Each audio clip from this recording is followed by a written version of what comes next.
সিলেটের কোম্পানীগঞ্জের সাদা পাথর ও শাহ আরফিন টিলা সহ মোট ৭টি এলাকাকে পরিবেশগত সংকটপূর্ণ এলাকা হিসেবে ঘোষণার প্রক্রিয়া শুরু করেছে সরকার।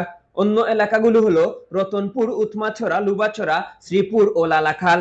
মূলত অনিয়ন্ত্রিত পাথর ও বালু উত্তোলনের ফলে এসব পর্যটন কেন্দ্রের সৌন্দর্যহানি এবং পরিবেশের অপূরণীয় ক্ষতি রোধে এই উদ্যোগ নেওয়া হয়েছে।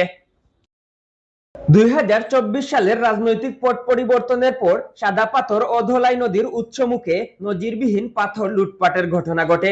২০২৫ সালের ২৪ আগস্ট হাইকোর্ট এক রুলে জাফলং, ভুলাগঞ্জ, বিছনাকান্দি সহ এসব এলাকাকে কেন ইসিএ ঘোষণা করা হবে না তা জানতে চান।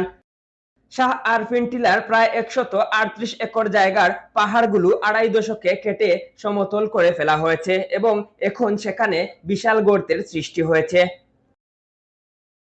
পরিবেশ অধিদপ্তরের সিলেট বিভাগীয় পরিচালক আবুল কালাম আজাদ জানান, একটি পরামর্শক প্রতিষ্ঠান বর্তমানে প্রাকৃতিক সম্পদ মূল্যায়ন ও কারিগরি প্রতিবেদন তৈরির কাজ করছে।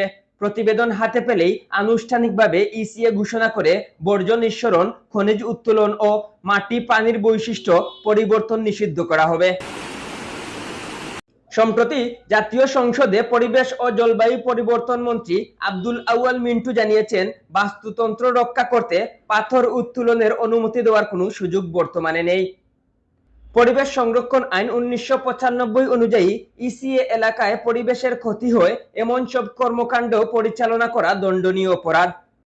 বর্তমানে দেশে ১৩টি ইসিএ রয়েছে এবং সিলেটের এই নতুন এলাকাগুলো যুক্ত হলে পরিবেশ সুরক্ষায় নজরদারি আরো বাড়বে বলে আশা করা হচ্ছে।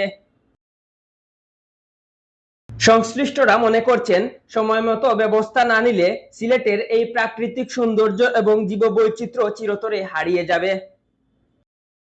ডেস্ক রিপোর্ট, আধুনিক কাগজ।